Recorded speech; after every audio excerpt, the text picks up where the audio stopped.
Number 3 देखो, कह रहा है 90 सेंटीमीटर ऊंचाई का एक लड़का एक लैंप पोस्ट के आधार से उससे दूर की ओर 1.2 मीटर प्रति सेकंड की चाल से टहल रहा है। यदि लैंप पोस्ट जमीन से 3.6 मीटर ऊपर हो तो 4 सेकंड बाद छाया की लंबाई ज्ञात कीजिए। चलिए देखते हैं।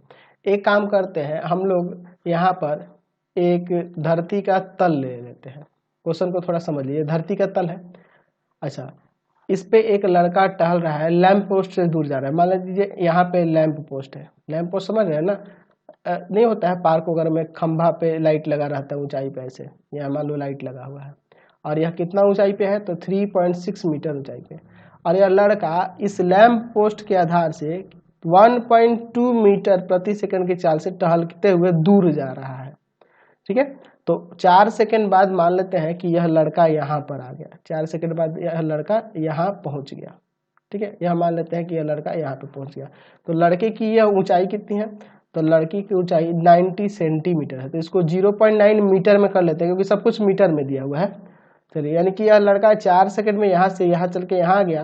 तो हमें क्या करना है, तो इस लड़के की जो छाया बन रही है ना लैंप पोस्ट से, तो लड़का यहाँ है तो छाया यह वाली होगी, तो यही छाया की लंबाई निकालनी है। तो इसको x मीटर मान लेते हैं। अब थोड़ा इसको समझ लीजिए। यहाँ पे यह आपका लैंप है, लैंप पोस्ट है। ठीक है, यह लैंप पोस्ट है, यह आपका लड़का है, याद रखना, और यह छाया है उसकी। ठीक है, और यहाँ पे इसका नाम दे दो ABC और यहाँ PQ। चलिए देखते हैं, इसको देखते हैं। एक काम करते हैं, यहाँ पे अगर देखें लड़के की चाल जो है वह कितनी है, 1.2 मीटर प्रति सेकंड। तो 4 सेकंड में तय की गई दूरी कितनी होगी, तय की गई दूरी 4 सेकंड में लड़के द्वारा तय की गई दूरी कितनी होगी, तो समय में चाल से गुना कर दो, यानी कि 1.2 और गुना में 4 मीटर, यानी कि 4.8 मीटर यह लड़का चला। यानी यहाँ से यहाँ आने में कितना दूरी तय किया, 4.8 मीटर। समझ गया। चलिए अब लेते हैं त्रिभुज, लेकिन पहले यह लिख देना होगा। माना लड़के की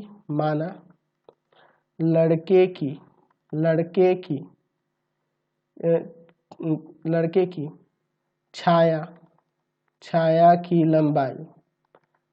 की लंबाई कब, 4 सेकंड बाद हम लोग x मान लेते हैं, x मीटर इसके छाया की लंबाई है। अब देखो त्रिभुज APQ तथा त्रिभुज ABC में, ठीक है, इन दोनों में APQ और ABC, ठीक है।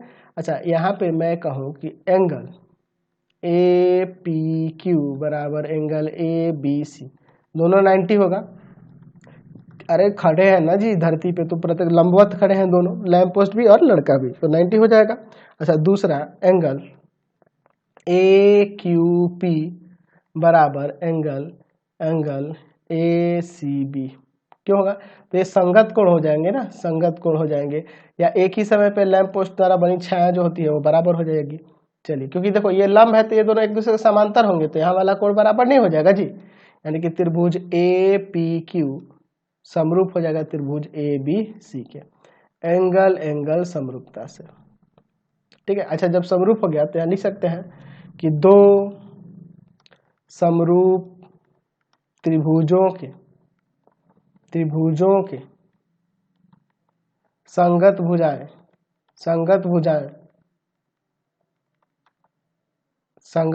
बराबर होती है। संगत भुजाओं का अनुपात, ऐसे करते हैं, संगत भुजाओं का अनुपात, या समानुपाती होती है ऐसे भी लिख सकते हैं, संगत भुजाओं का अनुपात बराबर होता है, ठीक है, संगत भुजाओं का अनुपात बराबर होता है। यानी कि अगर मैं इसमें का AP ले लूं तो यहाँ पे AB लेना होगा, देख लो। अगर मैं इसमें PQ लेता हूँ क्योंकि PQ दिया हुआ है, तो यहाँ BC लेना होगा, है ना। तो यहाँ AP का वैल्यू है x और AB का वैल्यू टोटल ना, यानी कि x प्लस 4.8 बराबर PQ क्या है 0.9 और बटा में 3.6।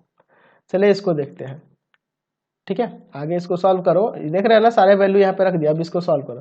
तो यहाँ देखो 1/4 हो जाएगा, क्रॉस मल्टीप्लाई करते हैं तो 4x बराबर में x प्लस 4.8, ये आके इसमें घट जाएगा, 3x बराबर में 4.8, इसको ले जाएंगे भाग में 1.6 मीटर आ जाएगा, यानी कि लड़के की छाया की लंबाई, अतः